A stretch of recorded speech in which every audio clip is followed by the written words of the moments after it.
നമുക്ക് പ്രാർത്ഥിക്കാം. പരിശുദ്ധ കർത്താവേ, ഞങ്ങൾ നിനക്ക് നന്ദി പറയുന്നു. ഞങ്ങളാകുന്നത് നിന്റെ കൃപയാലാകുന്നു.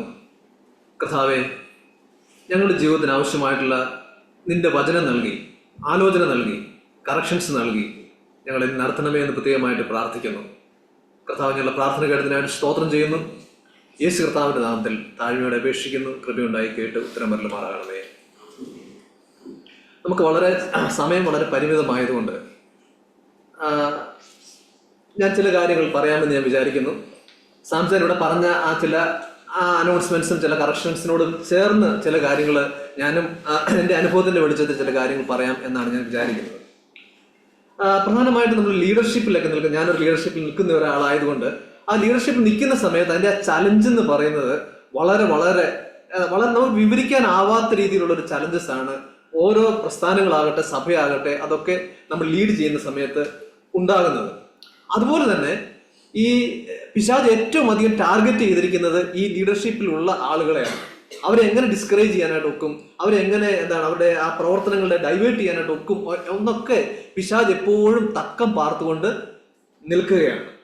അതുകൊണ്ട് നാം മനസ്സിലാക്കുക, ഞാൻ ഈ കഴിഞ്ഞ ദിവസം പഠിച്ച ഏറ്റവും വലിയൊരു പാഠം എന്ന് പറയുന്നത് അത് the secret of all our failures is our failure in secret prayer എന്നുള്ളൊരു പാഠമാണ്. നമ്മുടെ ജീവിതത്തിൽ എന്തെല്ലാം പ്രശ്നങ്ങളുണ്ടോ, പ്രയാസങ്ങളുണ്ടോ, പ്രതിസന്ധികളുണ്ടോ, അതിൻ്റെ എല്ലാം ആത്യന്തികമായ രഹസ്യം എന്ന് പറയുന്നത് നമ്മൾ പ്രാർത്ഥിക്കുന്നതിൽ, സീക്രട്ടായിട്ട് രഹസ്യത്തിൽ പ്രാർത്ഥിക്കുന്നതിൽ നമ്മൾ പെടുമ്പോഴാണ് എന്നുള്ളൊരു വലിയൊരു തിരിച്ചറിവ് നമുക്കുണ്ടാകണം. ഞാൻ വളരെ വർഷങ്ങൾക്ക് ശേഷമാണ് ഞാൻ ഈ സഭയിലേക്ക് ആകസ്മികമായിട്ട് കടന്നു വന്ന സമയത്ത് എനിക്ക് വളരെ സന്തോഷം തോന്നി. ചില മാസം 2-3-4 മാസം മുമ്പത്തെ കാര്യമാണ് പറയുന്നത്. നിറയെ ആളുകൾ, വളരെ ആത്മീയമായിട്ടുള്ള സന്തോഷത്തിന്റെ ഒരു അനുഭവം. പക്ഷെ ഞാൻ വീട്ടിൽ ചെന്ന് ദൈവത്തെ ഈ വിഷയങ്ങളെ ഓർത്ത് കർത്താവിനെ സ്തുതിച്ച സമയത്ത് എൻ്റെ മനസ്സിലേക്ക് വന്നത്, എവിടെ ഒരു ദൈവപ്രവൃത്തി ആരംഭിക്കുന്നുവോ അവിടെ പിശാച് കലക്കം കൊണ്ടുവരും. So I need to pray for this church എന്ന്, അല്ലെങ്കിൽ എൻ്റെ ഒരു ചിന്ത എൻ്റെ മനസ്സിലേക്ക് വരികയും ഞാൻ ഈ സഭയ്ക്ക് വേണ്ടിയിട്ട്, ഓരോരുത്തർക്ക് വേണ്ടിയിട്ടും, അല്ലെങ്കിൽ പ്രത്യേകിച്ച് സാംസന് വേണ്ടിയിട്ടൊക്കെ ഞാൻ പ്രാർത്ഥിക്കാനായിട്ട് ഇടയായി തീർന്നു. ഒരുപക്ഷെ സാംസൻ ഇന്നിവിടെ പറഞ്ഞ സമയത്ത് നമ്മെ വിട്ടു പോകാമായിരുന്ന ഒരു കുടുംബം തിരിച്ച് അവരെ ആ പ്രവൃത്തിയെ, ആ പിശാചിന്റെ ആ പ്രവൃത്തിയെ ദൈവം തടഞ്ഞു എന്ന് കേട്ട സമയത്ത് ഞാനിത് വീണ്ടും ഞാൻ നിങ്ങളോട് പറയാനായിട്ട് ആഗ്രഹിക്കുന്നു. എന്താണ്? പ്രാർത്ഥനയാണ് ദൈവസഭ വളരുവാനായിട്ടുള്ള ഏറ്റവും പ്രധാനപ്പെട്ട ഒരു കാര്യം. നമ്മളിവിടെ നിലനിൽക്കണമെങ്കിൽ നാം ഈ ലീഡർഷിപ്പിൽ ഇരിക്കുന്നവർക്ക് വേണ്ടിയിട്ട് നാം എന്ത് ചെയ്യണം? റെഗുലർ ആയിട്ട് നമ്മൾ പ്രാർത്ഥിക്കണം. ഒരു ദൈവപ്രവൃത്തി ഒരു സ്ഥലത്ത് ആരംഭിക്കുമ്പോൾ അതിനെ ഇല്ലായ്മ ചെയ്യാനായിട്ട് പിശാച് ശ്രമിക്കും. നമുക്കറിയാം, എൻ്റെ ഓരോ സ്റ്റേജസ് ആയിട്ട് നമുക്ക് നോക്കാം. ഒരു സാംസൺ അല്ലെങ്കിൽ നമ്മൾ ഈ ചർച്ച വ്യത്യസ്തമായ രീതിയിൽ ഒരു എക്സിസ്റ്റ് ചെയ്തുകൊണ്ടിരിക്കുന്നു. ആ ഒരു ചിന്ത മനസ്സിലേക്ക് വരുമ്പോൾ ഇങ്ങനെ തുടങ്ങി ഒരു ബിഗിനിങ് സ്റ്റേജിൽ ഉണ്ടാകുന്ന ഒരു വലിയ പ്രയാസം, പ്രതിസന്ധി എന്താണെന്ന് ചോദിച്ചാൽ, ചില ഹെരോദാവുമാർ എഴുന്നേൽക്കും. ഹെരോദാവ് എന്ന് പറഞ്ഞാൽ എന്താ? കില്ലിറ്റ്, കുഞ്ഞുങ്ങളെ മുഴുവനും കൊന്നുകളയാനായിട്ട്, അല്ലെങ്കിൽ ഈ ദൈവപ്രവൃത്തിയെ എങ്ങനെ ഇല്ലായ്മ ചെയ്യാമോ എന്ന പിശാച് ഹെരോദാവുമാരിലൂടെ ശ്രമിക്കും. എന്നാൽ ദൈവത്താൽ ആരംഭിച്ച ഒരു പ്രസ്ഥാനം പ്രാർത്ഥനയോടുകൂടെ നാം മുമ്പോട്ട് പോകുമ്പോൾ ഒരു പൈശാചിക ശക്തിക്കും ആ ബിഗിനിങ് സ്റ്റേജിൽ നമ്മെ തകർക്കാനായിട്ടോ ദൈവപ്രവൃത്തി ഇല്ലായ്മ ചെയ്യാനായിട്ടോ സാധിക്കുകയില്ല. അടുത്ത ഒരു സ്റ്റേജ് എന്ന് പറയുന്നത് ഒരു ബിൽഡിംഗ് സ്റ്റേജാണ്, പണിയുന്ന ഒരു സ്റ്റേജാണ്. ഈ പണിയുന്ന ഒരു സ്റ്റേജിൽ നാം നോക്കുന്ന സമയത്ത് പൈശാചികമായ പ്രവർത്തനങ്ങൾ അത് പ്രധാനമായിട്ട് നാം കാണുന്നത് നെഹമ്യാവിന്റെ പുസ്തകത്തിലാണ്.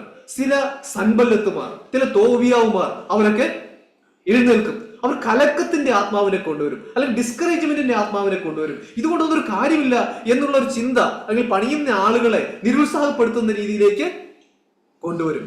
അവിടെയും പ്രാർത്ഥനയാണ് ഈ ഒരു സ്റ്റേജിനെയും കടന്ന് മുമ്പോട്ട് പോകാനായിട്ട് നമ്മെ സഹായിക്കുന്നത്, ഒരു ദൈവപ്രവൃത്തിയെ സഹായിക്കുന്നത്.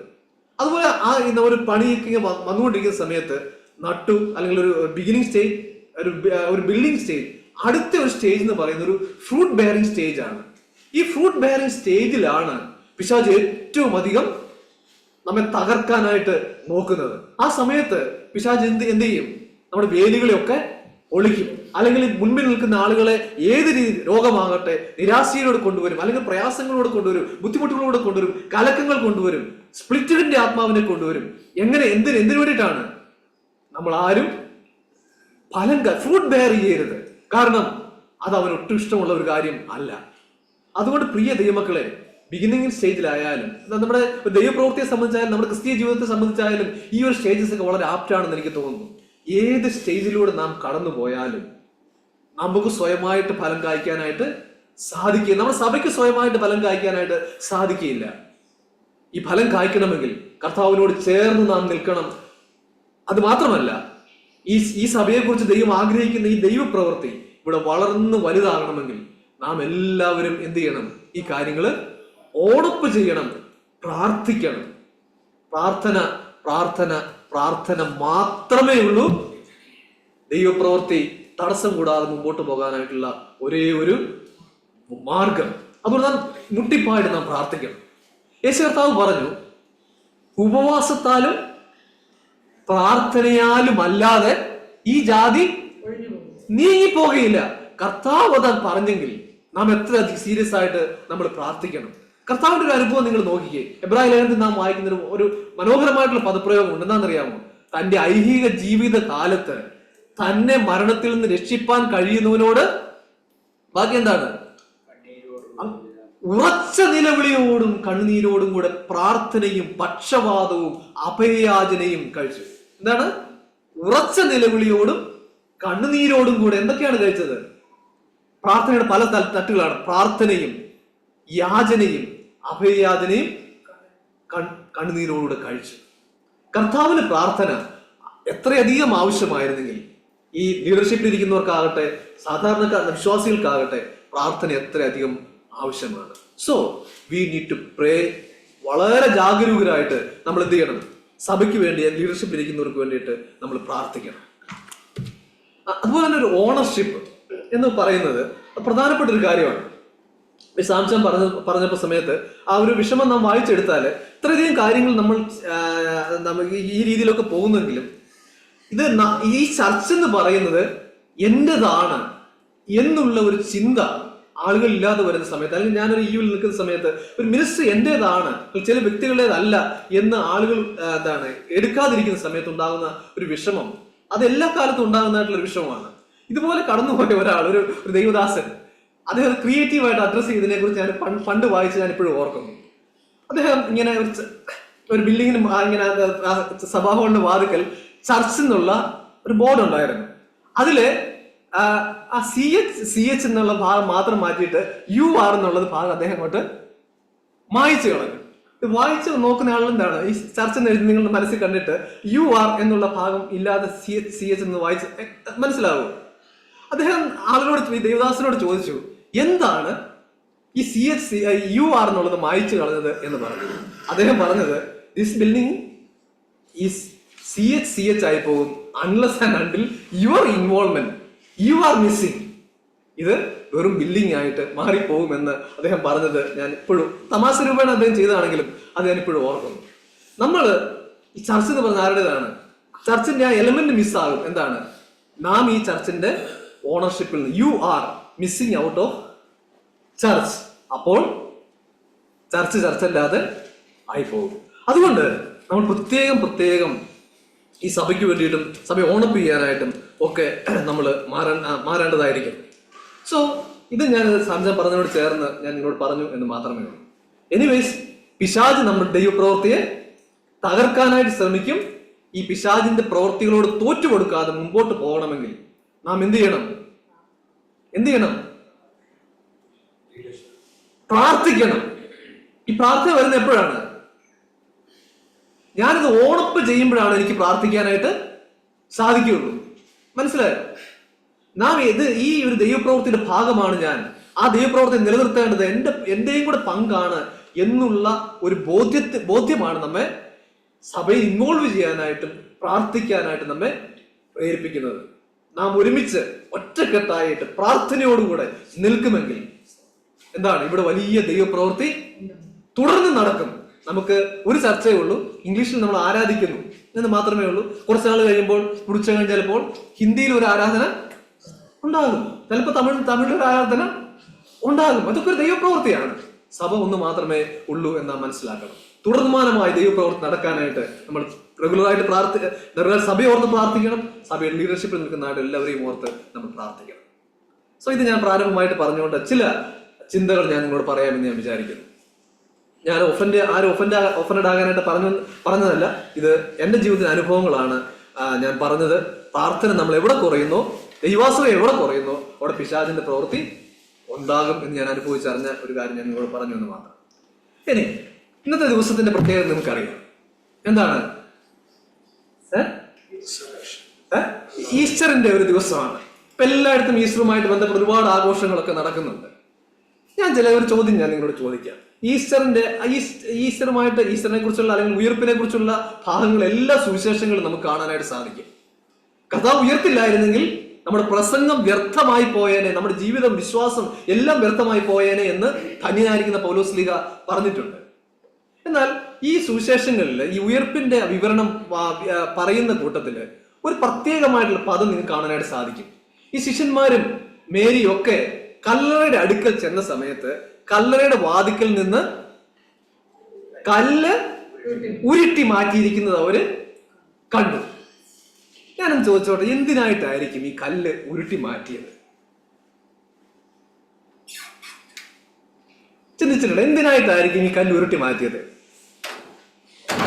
കർത്താവിന് പുറത്തേക്ക് പോകാനായിട്ടാണോ? എന്താ? അല്ല, കർത്താവിന് പുറത്തു പോകാനായിട്ടൊന്ന് കല്ലാരും ഉരുട്ടി മാറ്റേണ്ട കാര്യമില്ല. കർത്താവ് അടച്ചിട്ട മുറിയില് കർത്താവിന് വരാനായിട്ട് സാധിക്കും. കർത്താവ്, ഞാൻ ആ റിസർവേഷൻ നറേറ്റീവ് നമ്മൾ വായിച്ചു നോക്കിയാൽ കർത്താവ് എന്ത് ചെയ്തു? ആ കർത്താവിന്റെ മുഖത്തിടുന്ന ആ ടവല് വളരെ ഭംഗിയായിട്ട് മടക്കി എടുത്ത് വെച്ചിട്ടാണ് കർത്താവ് പുറത്തേക്ക് പോയത്. എന്തിനായിട്ടാണ് കർത്താവിന്റെ കല്ലുരുട്ടി മാറ്റിയത്? കർത്താവിന് വേണ്ടിയിട്ടല്ല, മറിച്ച് ശിഷ്യന്മാർക്ക് വേണ്ടിയിട്ടാണ്. എന്തിനു വേണ്ടിയിട്ടാണ്? ശിഷ്യന്മാർ വന്ന് എന്ത് ചെയ്ത് അകത്ത് ചെന്ന് കാണണം, എന്താണ് കർത്താവ് ഇവിടെ ഇല്ല എന്നുള്ള കാര്യം അവർക്ക് ഉറപ്പാക്കണം. അതിനു വേണ്ടിയിട്ടാണ് ദൂതൻ കല്ല് ഉരുട്ടി മാറ്റിയത്. ഇത് നിങ്ങൾ ഒരിക്കലും മറന്നു പോകരുത്. എന്താണ്? കർത്താവ് ഉയർത്തെഴുന്നേറ്റു. എന്തിനു വേണ്ടി? നമുക്ക് വേണ്ടി കർത്താവ് ഉയർത്തെഴുന്നേറ്റു. നമ്മുടെ ജീവിതത്തിൽ നിന്നും ചില കല്ലുകളൊക്കെ നാം ഉരുട്ടി മാറ്റുമ്പോൾ എന്താണ്? കർത്താവിന്റെ ആ പ്രവൃത്തി നമുക്ക് അവിടെ കാണാനായിട്ട് സാധിക്കും. വീണ്ടും ഇന്നും കർത്താവ് ആളുകളെ ഉയർപ്പിക്കുമോ? ഇന്നും കർത്താവ് ആളുകളെ ഉയർപ്പിക്കുമോ? ഞാൻ ഈ കഴിഞ്ഞ ദിവസം ഒരു TV-യിൽ ഒരു ഇന്റർവ്യൂവിന്റെ കാര്യം ഞാൻ കേട്ടു.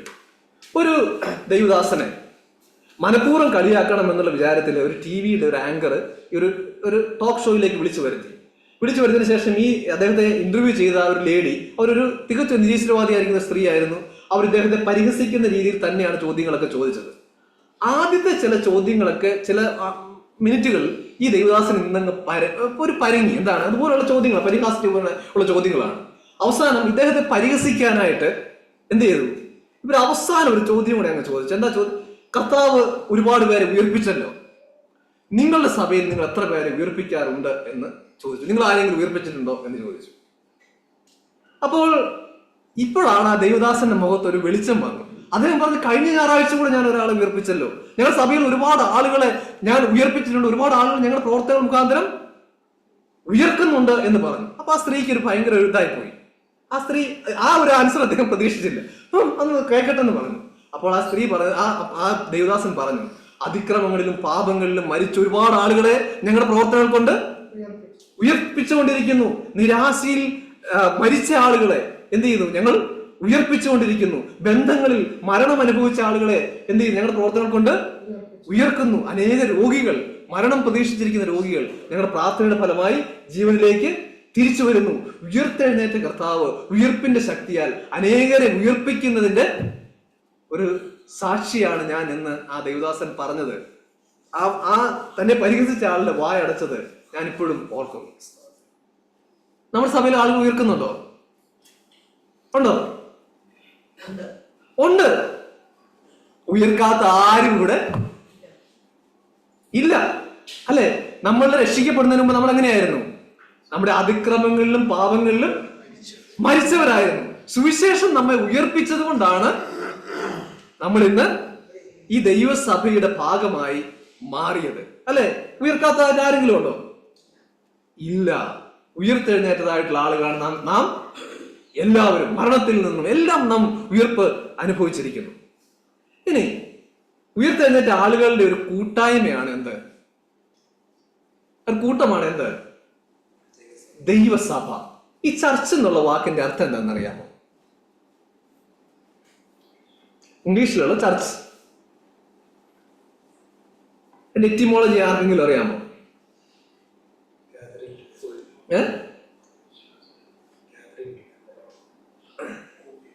ആർക്കാ? ചർച്ച് എന്നുള്ള വാക്ക് അതിന്റെ എറ്റിമോളജി ഗ്രീക്കിലൊരു വാക്കാണ്, കുരിയാക്കോൻ എന്നുള്ള വാക്കാണ്. അതിൽ നിന്നാണ് കുരിയാക്കോൻ എന്ന് പറഞ്ഞാൽ that which belongs to the Lord. അതിൽ നിന്നും ഒരു ജർമ്മൻ വാക്കാണ് കിർച്ച് എന്നുള്ളൊരു വാക്ക് വന്നു. അതിൽ നിന്നും ഇംഗ്ലീഷില്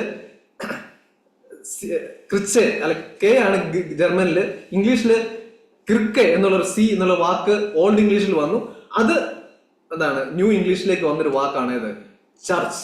ചർച്ച് എന്നുള്ള വാക്കിന് ശരിക്കുള്ള അർത്ഥം എന്ന് പറഞ്ഞാൽ that which belongs to the Lord. അപ്പൊ സഭ എന്ന് പറയുന്നതിന്റെ ആ വാക്കിന്റെ അർത്ഥം എന്താണ്? ദൈവത്തിനുള്ളതാണ് ഏത്? സഭ. അല്ലെങ്കിൽ ബദനി എന്ന് പറയുന്ന കൂട്ടം എന്ന് പറയുന്നത് ആർക്കുള്ളതാണ്? ആർക്കു വേണ്ടി മാറ്റിവെക്കപ്പെട്ടതാണ്? ദൈവത്തിന് വേണ്ടി വെക്കപ്പെട്ടതാണ്. ബദനി ക്രിസ്ത്യൻ ചർച്ച് തിരുവല്ല എന്ന് പറഞ്ഞതിന്റെ അർത്ഥം എന്താണ്? തിരുവല്ലയിൽ ദൈവത്തിന് വേണ്ടി ഉള്ള ഒരു കൂട്ടം എന്നാണ് അതിന്റെ അർത്ഥം. ഞാൻ പറഞ്ഞത് മനസ്സിലായല്ലോ. സോ ഉയർത്തെഴുന്നേറ്റ ആളുകളുടെ ഒരു കൂട്ടായ്മയാണ് എന്ത്? ദൈവത്തിന്റെ സഭ. ഇനി നമ്മൾ പ്രത്യേകം മനസ്സിലാക്കേണ്ട ഒരു കാര്യം ഈ എക്സ്പെക്ടേഷൻ വേഴ്സസ് റിയാലിറ്റിയാണ്. ഉയർത്തെഴുന്നേറ്റ ആളുകളുടെ ദൈവത്തിന്റെ കൂട്ടായ്മയാകുമ്പോൾ നമ്മുടെയൊക്കെ ഒരു ധാരണ എന്താണ്? എല്ലാവരും പെർഫെക്റ്റ് ആയിട്ടുള്ള ആളുകളാണ്, അങ്ങനെയുള്ള ആളുകളാണ് സഭയിൽ കാണേണ്ടത് എന്നുള്ളതാണ് നമ്മുടെയൊക്കെ ഒരു ധാരണ. എനിക്കറിയാവുന്ന ഒരു ആന്റി അമേരിക്കയ്ക്ക് പോയി. അവിടെ പോകുന്ന സമയത്ത് അവർക്ക് ഭയങ്കര ഒരു ആഗ്രഹമായിരുന്നു, എന്താണ് അമേരിക്കയിലൊക്കെ ഒന്ന് പോകണം, അതെന്താണ് ദൈവമക്കളുടെ മാത്രമുള്ള ഒരു സ്ഥലമല്ലേ എന്നൊക്കെ പറഞ്ഞ് വളരെ എക്സൈറ്റ്മെന്റോടുകൂടിയാണ് പോയത്. 3 മാസം കഴിഞ്ഞ് അവർ തിരിച്ചു വന്ന സമയത്ത് എന്നോട് പറഞ്ഞൊരു വാക്ക് ഞാൻ ഇപ്പോഴും ഓർക്കുന്നു. എന്റെ സുജോ, നമ്മുടെ വീട്ടില് 3 നേരം കഞ്ഞി കുടിക്കാനായിട്ടുണ്ടെങ്കിൽ, കഞ്ഞി വേണമെന്നില്ല, കഞ്ഞിവെള്ളം എങ്ങനെ കുടിക്കാനായിട്ടുണ്ടെങ്കിൽ ദയവ് ചെയ്ത് ആരും അമേരിക്കയ്ക്ക് പോകരുത് എന്ന് പറഞ്ഞു. വളരെ എക്സ്പെക്ടേഷനോട് കൂടി എക്സൈറ്റഡ് ആയിട്ട് പോയതാണ്. പക്ഷെ തിരിച്ചു വന്നപ്പോൾ അവരുടെ അഭിപ്രായം മാറി. ഇതുപോലെയൊക്കെയാണ് നമ്മുടെ ഒരു എക്സ്പെക്ടേഷൻ. ദൈവമക്കളാകുമ്പോൾ എല്ലാവരും ഒരു പെർഫെക്റ്റ് ആയിട്ടുള്ള ആളുകളായിരിക്കണം എന്നുള്ളൊരു ധാരണ ഒക്കെ ഉണ്ട്. പക്ഷെ അങ്ങനെ റിയാലിറ്റിയിൽ അങ്ങനെയാണോ? അല്ല. അമിത് ഡോക്ടർ കഴിഞ്ഞ ദിവസം ദൈവവചനം ശുശ്രൂഷിച്ച പറഞ്ഞ സമയത്ത് ദൈവരാജ്യത്തെ കുറിച്ച് പറഞ്ഞു, പല ഉപമകൾ പറഞ്ഞു.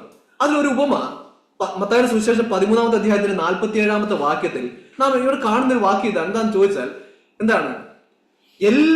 കടലിൽ ഇട്ട ഒരു വലയോട് സദൃശ്യം. അതിന് എല്ലാ വക മീനും അതിനകത്തുണ്ട്. ദൈവരാജ്യം എന്ന് പറഞ്ഞ വാക്കിന്റെ അർത്ഥം എന്താണ്? ദൈവരാജ്യം divine rule upon human heart. അതാണ് സിമ്പിൾ ആയിട്ട് പറഞ്ഞത്. രാജ്യം എന്ന് പറഞ്ഞത് എന്താണ്? ദൈവത്തിന്റെ ഭരണത്തിന് കീഴിലുള്ള ഒരു കാലമാണ് ഏത്? ദൈവത്തിന്റെ രാജ്യം. അതൊരു വലയ്ക്ക് സദൃശ്യമാണ്, കടലിലിട്ട ഒരു വലയ്ക്ക് സദൃശ്യമാണ്.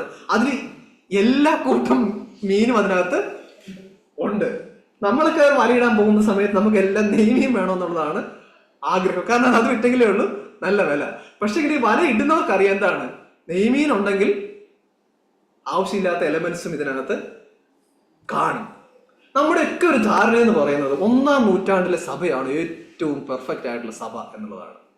ഞാൻ ഈ മാർട്ടിൻ ലൂതറിന്റെ ചില എഴുത്തുകൾ കഴിഞ്ഞ ദിവസം വായിക്കുകയായിരുന്നു. മാർട്ടിൻ ലൂതർ പറഞ്ഞത് നമ്മുടെയൊക്കെ ഒരു മിഥ്യാധാരണയാണ് 1-ാം നൂറ്റാണ്ടിലെ സഭ വളരെ പെർഫെക്റ്റ് ആയിരുന്നു. പക്ഷെ 1-ാം നൂറ്റാണ്ടിലെ സഭ പെർഫെക്റ്റ് ആയിരുന്നോ? അല്ല. അപ്പന്റെ ഭാര്യയെ വെച്ചുകൊണ്ടിരിക്കുന്ന ആളുകൾ പോലും അന്ന് കൊരിന്ത് സഭയില് ഉണ്ടായിരുന്നു. ആ യൂദയുടെ ലേഖനമൊക്കെ വായിച്ചു നോക്കിയാൽ അവിടെയുള്ള ആളുകളുടെയൊക്കെ സ്വഭാവം നമ്മൾ മനസ്സിലാക്കിയാൽ അവരും എത്ര ഭേദമാണ് നമ്മളെന്ന് നമുക്ക് തോന്നിപ്പോകും. സോ സഭ എല്ലാ കാലത്തും ഇംപെർഫെക്റ്റ് ആയിട്ടുള്ള ആളുകളുടെ ഒരു കൂട്ടായ്മയാണ്. എല്ലാ തരത്തിലുള്ള ആളുകൾ എല്ലാ കാലത്തും ഉണ്ടായിരിക്കും.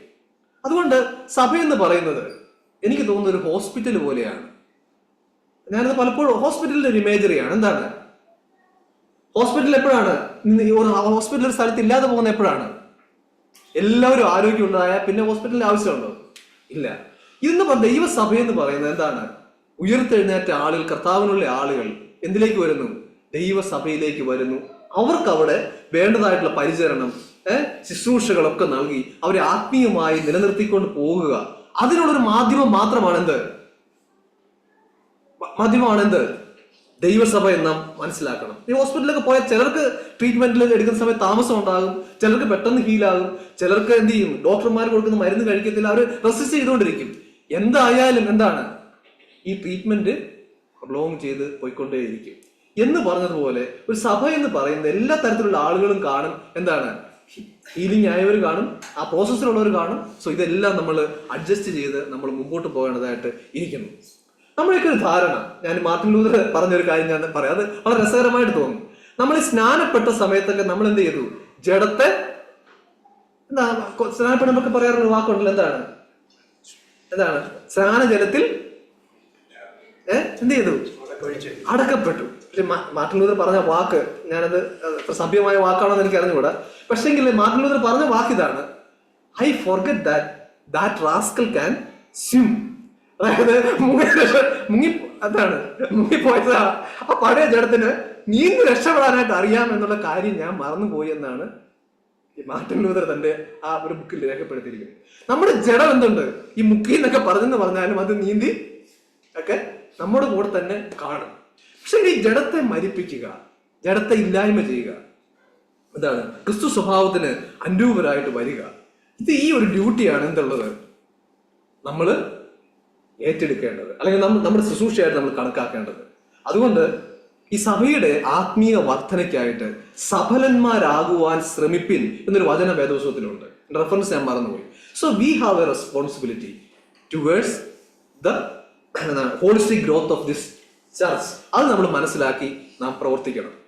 ഞാൻ ഈ പറഞ്ഞ ആ താല്പര്യത്തിൽ ഇത്രയും കാര്യങ്ങൾ നിങ്ങൾ എല്ലാ കാര്യങ്ങളും മറന്നാലും വളരെ പ്രധാനപ്പെട്ട ചില കാര്യങ്ങളാണ് നിങ്ങൾ ഓർത്തിരിക്കണം. എന്താണ്? കർത്താവ് ഇന്നും ഉയർത്തെഴുന്നേറ്റ കർത്താവ് കളർ ഇന്നും എം ടി ആണ്. എന്തിനു വേണ്ടിയിട്ടാണ്? നമുക്കൊരു ഉറപ്പിനായിട്ടാണ്. കർത്താവ് മടങ്ങി വരും, ഇത് നമ്മൾ മനസ്സിലാക്കണം. 2, കർത്താവ് ഇന്നും ആളുകൾ എന്ത് ചെയ്തുകൊണ്ടിരിക്കുന്നു? ഉയർപ്പിച്ചുകൊണ്ടേയിരിക്കുന്നു. ആ കർത്താവിന്റെ ആ ഉയർപ്പിച്ചുകൊണ്ടിരിക്കുന്ന ശുശ്രൂഷയുടെ ഒരു പങ്കാണ് ഈ ബെഥനി ചർച്ച് എന്ന നിലയിൽ നാമും ചെയ്തുകൊണ്ടിരിക്കുന്നത്. നമ്മൾ മരിച്ചവരായിരുന്നു, നമുക്കിന്ന് ജീവൻ കിട്ടി. ഈ മരിച്ചു കിടക്കുന്ന ഒരുപാട് ആളുകളുണ്ട്, മരണാസന്നരായി കിടക്കുന്ന ഒരുപാട് ആളുകളുണ്ട്. അവരെ ഉയർപ്പിക്കുക, അവരുടെ ജീവിതത്തിൽ പ്രവർത്തിക്കുക എന്നുള്ളൊരു വലിയൊരു ദൗത്യമാണ് നമുക്ക് നമ്മുടെ മുൻപിൽ ഉള്ളത്. അത് സമ്മർ സ്കൂൾ ആകട്ടെ, നമ്മുടെ ഹൗസ് വിസിറ്റിംഗ് ആകട്ടെ, ഏത് രീതിയിലാണെങ്കിൽ പോലും ഈ ശുശ്രൂഷയാണ് നമ്മൾ ചെയ്യുന്നത്. അതിനകത്ത് നമുക്ക് അല്ലെങ്കിൽ എനിക്ക് ഒരു പങ്ക് ഉണ്ട്.